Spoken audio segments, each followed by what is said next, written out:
নমস্কার। নমস্কার।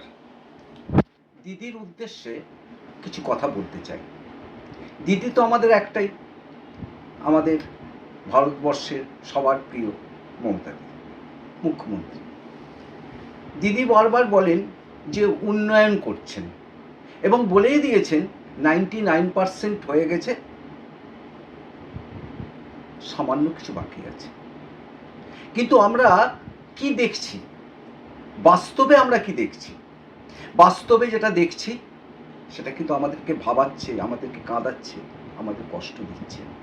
তার কারণ ছোট ছোট শিশু যারা পৃথিবীতে এসছে, যারা জাতির ভবিষ্যৎ, যারা আগামী দিনে এই দেশের হাল ধরবে, তারা আজকে যেভাবে শোষণের শিকার হচ্ছে সেটা কিন্তু দিদির দেখা উচিত। কেন আমি দাবিটা করছি?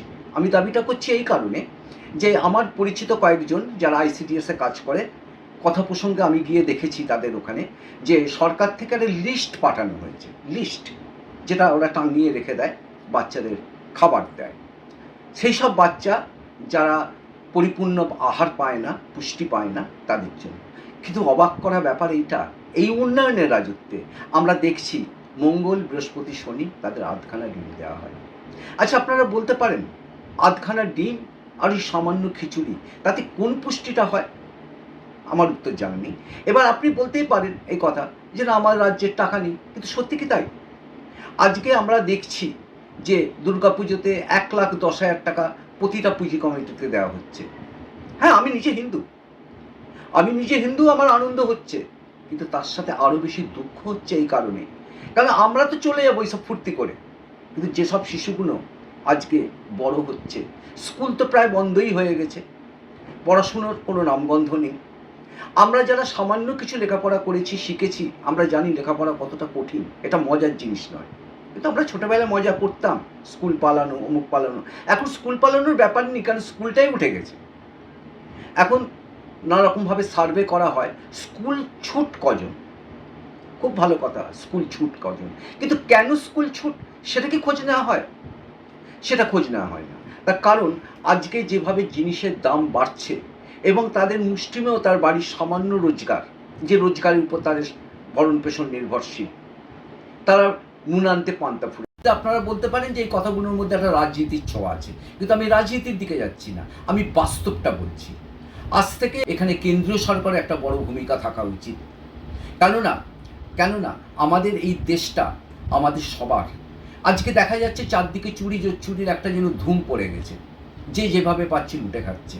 কিন্তু আমি বলতে বাধ্য হচ্ছি, যারা আজকে ক্ষমতার জোরে এটা করছে তাদের এটা মনে রাখা উচিত, যে শিশুটা এই মুহূর্তে এই দেশে জন্মালো, ওই সম্পত্তির অধিকার কিন্তু তারও। তার যে প্রাকৃতিক সম্পদ আমাদের দেশের, সেই সম্পদের হকদার সেও, কিন্তু সে আজকে খেতেই পায় না, সে আজকে লেখাপড়াই শিখতে পারে না, তাহলে তার ভবিষ্যৎটা কি চোর ডাকাত হবে?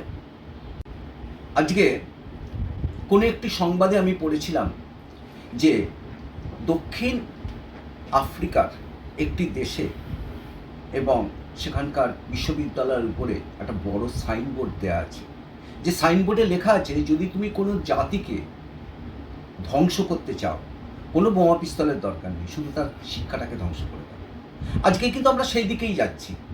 আজকে শিক্ষা যদি শেষ হয়ে যায় কোনো জাতির, ওটা মেরুদণ্ড, ওইটা যদি শেষ হয়ে যায় জাতি কোনোদিনই মাথা তুলে দাঁড়াতে পারবে না।